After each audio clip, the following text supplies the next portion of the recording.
కథావాణికి స్వాగతం. అందరికీ నమస్కారం అండి. నేను డాక్టర్ శ్రీమతి కొఠారి వాణి చలపతిరావుని. ఈరోజు నేను ప్రతిఫలం అనే కథ చదువుతున్నాను. ఈ కథ వనిత మాసపత్రికలో మార్చి 1992లో ప్రచురించబడింది. కథ పేరు ప్రతిఫలం. సాయంత్రం 6 గంటలైంది.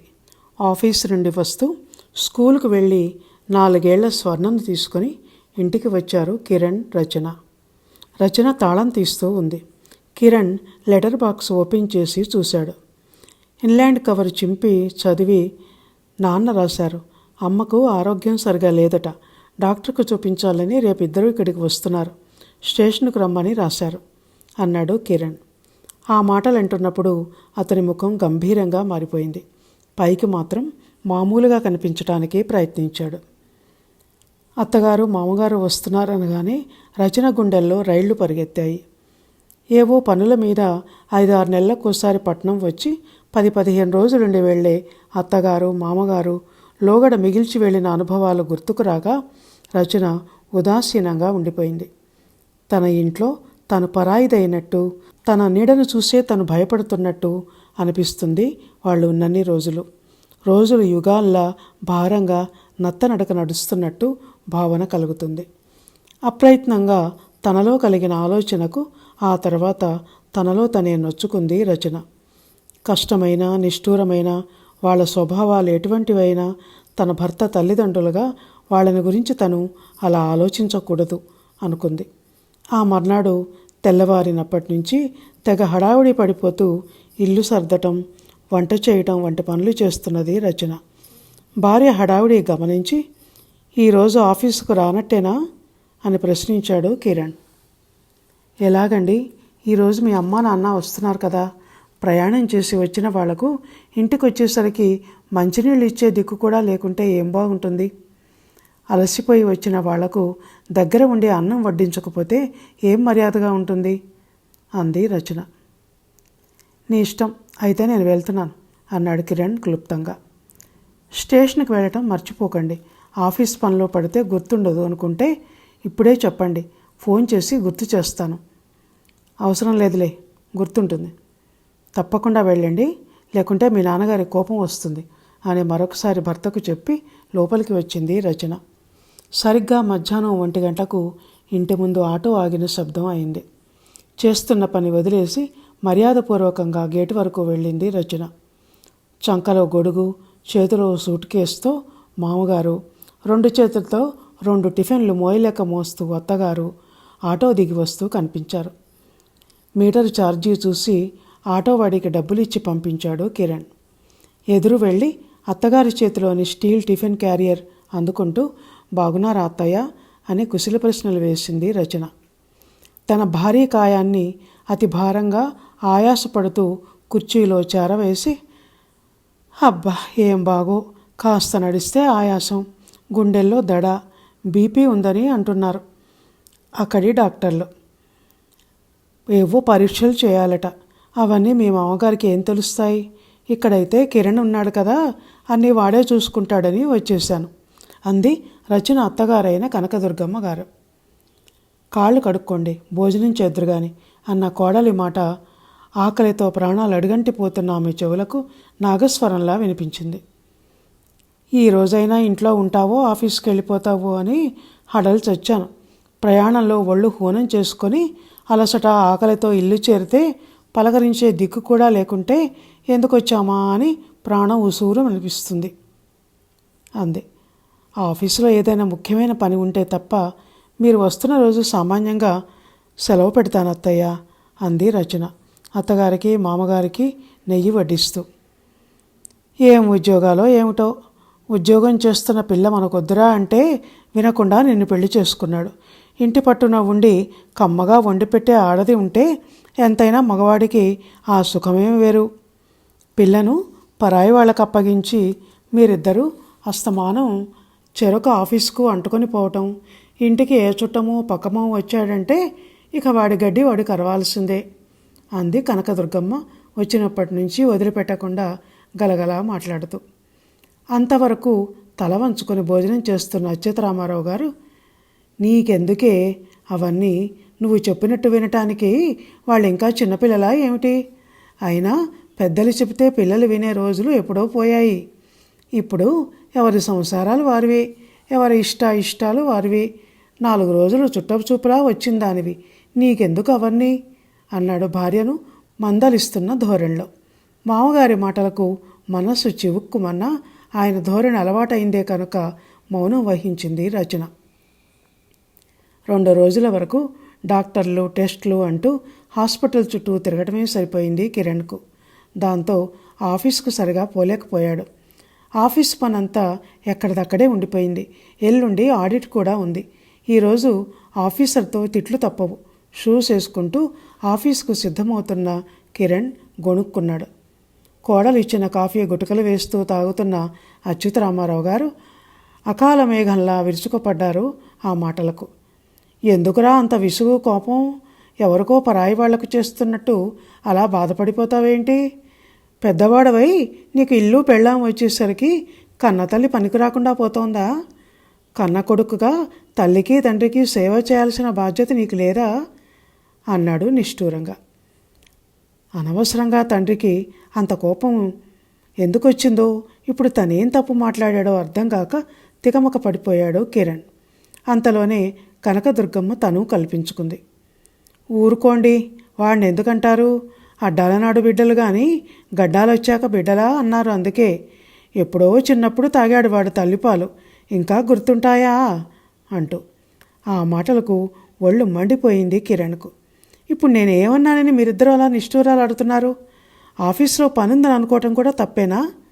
చిటికి మాటికి పాతకాలపు సామెతలు వాడుతూ తాము వాళ్ళనేదో బాధలు పెడుతున్నట్టు సీన్ క్రియేట్ చేయటం చికాకు కలిగించటంతో బిగ్గరగానే అన్నాడు కిరణ్. ఇందాకనే ఆఫీసుకు టైం అయిందన్నారు, ఇంకా వెళ్ళరేంటి? 9:30 కూడా అయింది అంతే గోడగడియారం వంక చూస్తూ రచన. నువ్వు రావా అన్నాడు కిరణ్ భార్య వంక చూస్తూ. ఈరోజు నేను కాస్త లేటుగా వెళ్తాను, నిన్ననే పర్మిషన్ తీసుకున్నాను అంది రచన భర్తకు బ్రీఫ్ కేసు అందిస్తూ. పెద్ద పెద్ద అంగలతో కిరణ్ వెళ్ళిపోయాడు. ఇద్దరే తోడు దొంగలు, ఒకళ్ళనొకళ్ళు మాట పడనివ్వరు. వాడిని నేనేమైనా అంటానేమోనని ఎలా మధ్యలో దూరి మాట మరిపించేలా చేసిందో చూశావా? ఎంతైనా చదువుకున్న కోడలు కదా, అందులో ఉద్యోగస్తురాలు కూడాను. ఆ తెలివితేటలు మనకెక్కడి నుంచి వస్తాయి అన్న అత్తగారి నిష్ఠూరాలు వంటింట్లో నుండి విన్న రచన కళ్ళనీళ్ల పర్యంతం అయింది. చదువుకున్నదైనంత మాత్రాన తను వాళ్ళకి మర్యాద లోపం ఏం చేస్తున్నది? అత్తమామలని తన బాధ్యతను వాళ్ళకి ఇవ్వవలసిన గౌరవాన్ని గుర్తించి ఎంత జాగ్రత్తగా మసులుకున్నా ఏదో ఒకటి అంటూ ఉంటారు. ప్రతి మాటలోనూ వ్యంగ్యం, దెప్పి పొడుపు కొట్టొచ్చినట్టు కనపడుతుంటాయి. అంత పెద్దవాళ్ళు, అనుభవజ్ఞులు అయి కూడా చిన్నవాళ్ల అవసరాలను, మనసును అర్థం చేసుకోకుంటే ఎలా అనుకుంది రచన. ఏం కూర చేస్తున్నావమ్మాయ్ అంటూ నడుం మీద చేయి పెట్టుకొని లోపలికి వచ్చిన అత్తగారిని చూడగానే కంగారుగా తన మనసులోని భావాలను కప్పిపుచ్చేసుకుంది రచన. వంకాయ కూర, దోసకాయ పచ్చడి, పులుసు చేస్తున్నాను అత్తయ్య అంది వంకాయ ముక్కలు పోపున వేస్తూ. నువ్వుల కారం కూరి దారాలు కట్టి నూనెలో వేయిస్తే బాగుంటుంది. దోసకాయ ఆవపెట్టి చేయకపోయావా? మీ మామగారికి ఇష్టం. ఏం సమాధానం చెప్పాలో తెలియక మౌనంగా ఉండిపోయింది రచన. అలాంటి స్పెషల్ వంటకాలన్నీ సెలవు రోజు తప్ప ఉరుకు పరుగులతో పని సాగించే వర్కింగ్ డే రోజు కుదరదు. ఆ విషయాలన్నీ ఆవిడకు చెప్పినా అర్థం కావు కనుక మౌనంగా ఉండటమే బెటర్. ఏదో మేము పెద్దవాళ్ళం అయిపోతున్నాం. జిహ్వ చాపల్యం చావక కాస్త రెస్ట్గా కూర్చొని కోడల దగ్గర రుచిగా తిందామని వస్తే నీకు తీరిక ఓపిక ఉండవాయా? ఎంతైనా వెనకటి తరం కోడళ్లే మేలు. అత్తమామలు సేవ చేయడం పుణ్యకార్యంగా భావించేవాళ్ళు. పెద్దవాళ్ళంటే భయం, భక్తి కూడా ఉండేవి. ఆ రోజుల్లో అత్తగారులు కూడా ఎలా ఉండేవారని గద్దరితనంతో కోడళ్ళని రాచి రంపాన పెట్టేవాళ్ళు. మా అత్తగారితో నేను ఎన్ని బాధలు పడ్డానో నీకేం తెలుసు? చచ్చి ఎక్కడుందో మహాతల్లి నన్ను ఒక ఏడుపు ఏడిపించిందా? మౌనంగానే అత్తగారు మాటలన్నీ ఒక పక్క ఓర్పుగా వింటూ మరో పక్క ఆఫీసు గురించి ఆలోచిస్తున్నది రచన. అవును కానీ అమ్మాయి, నీకు జీతం ఎంత వస్తుందే? 10,000 వస్తుంది అత్తయ్య. అమ్మో, 10,000 ఏం చేస్తున్నావే అంత డబ్బు? ఏమైనా కూడబెట్టావా? వాడికి తెలియకుండా ఏ నగో నటరో చేయించుకోకపోయావా? చేయించుకొనే ఉంటావులే. చీరలు కూడా బాగానే కొన్నట్టున్నావు.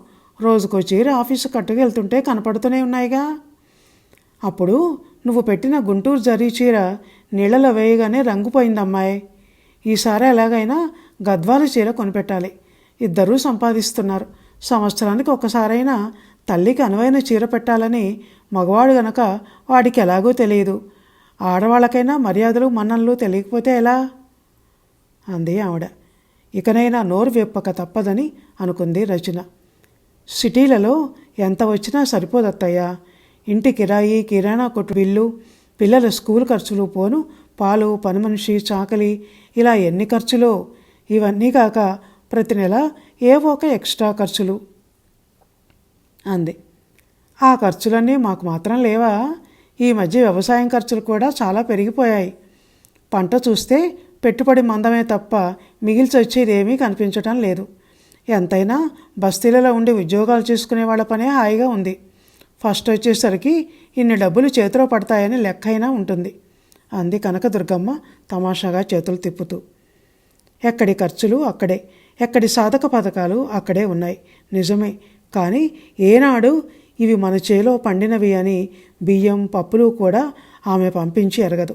ఏదో కళ్ళనీళ్లు తుడవటానికి అన్నట్టు అప్పడాలు, వడియాలు, ఉప్పు మిరపకాయలు, పచ్చళ్ళు వంటివి తేవటం తప్ప. కొడుకు బాధ్యతలను మాటిమాటికి గుర్తు చేయటం తెలిసిన వాళ్లకు తల్లిదండ్రులుగా తమకు కొన్ని బాధ్యతలుంటాయని తెలియదా అనుకుంది రచన. ఆమె మొదటి నుంచి బాధ్యతారహితమైన మనిషి అని ఒక్కోసారి ఆమె మాటల వల్లే ద్యోతకమయ్యేది.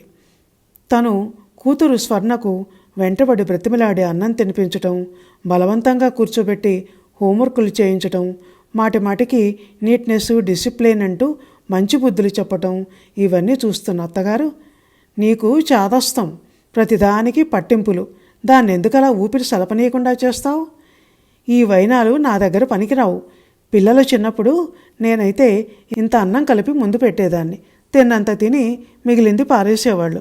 అయినా వాళ్ళ ఆలనా పాలనా అంతా పని మనిషే చూసేది అన్న అత్తగారి మాటల్ని బట్టి ఆమె నిర్లక్ష్య ధోరణి అర్థం చేసుకునేది రచన. వంట పని కాగానే చకచకా తయారై చీర మార్చుకొని అల్మారా తాళం తీసి హ్యాండ్ బ్యాగ్ తీసుకొని ఆఫీస్కు బయలుదేరింది రచన. అమ్మాయి, నువ్వు ఆఫీస్ నుంచి వచ్చేటప్పుడు ఇదిగో ఈ మందులన్నీ కొనుక్కొనిరా, మీ అత్తగారికి నిన్న డాక్టర్ రాసిచ్చినవి అంటూ ప్రిస్క్రిప్షన్ కోడలి చేతిలో పెట్టాడు అచ్యుతరామారావు గారు. అలాగే అంటూ ప్రిస్క్రిప్షన్ బ్యాగ్లో పడేసుకొని ఆఫీస్కు బయలుదేరింది రచన.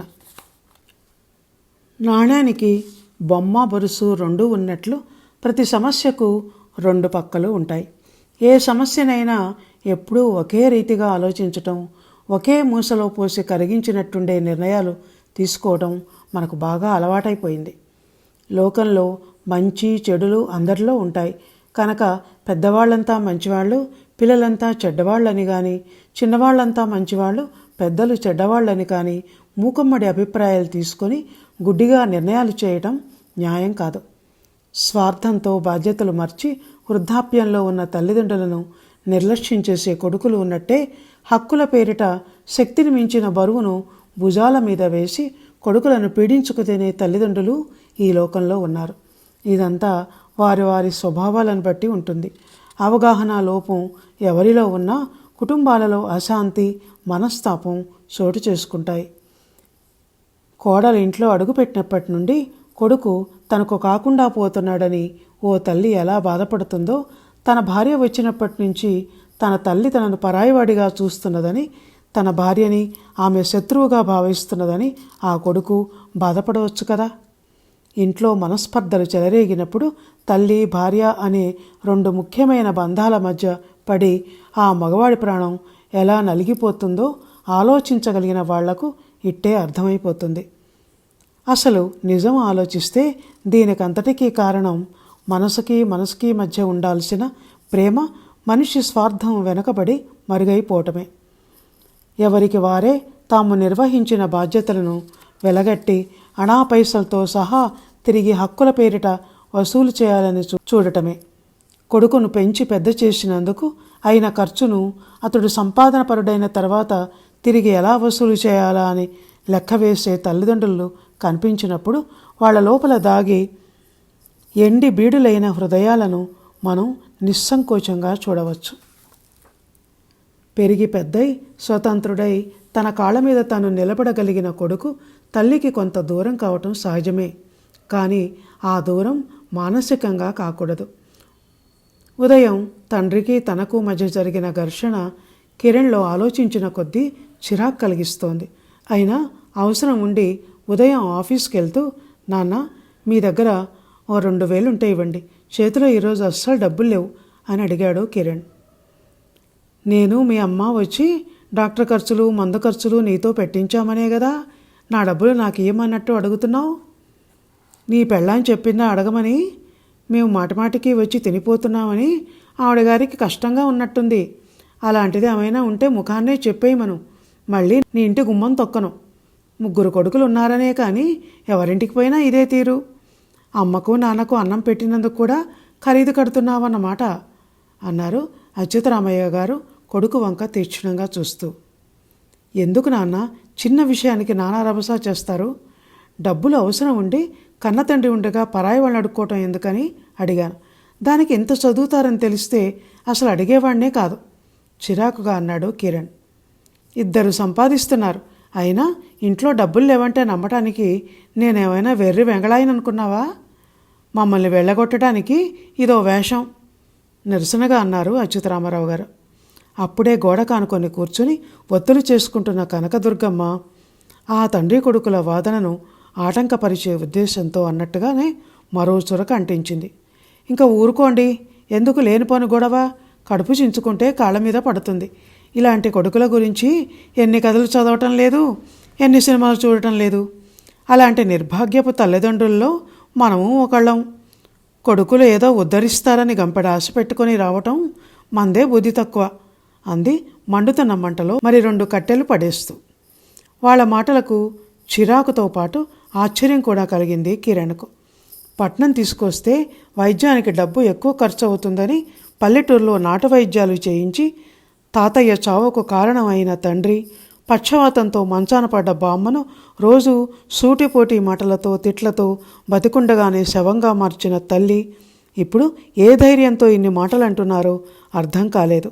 అయినా వాళ్ళ మనస్తత్వం తెలిసుండి వాళ్ళని డబ్బులు అడగటం తనదే బుద్ధి తక్కువ.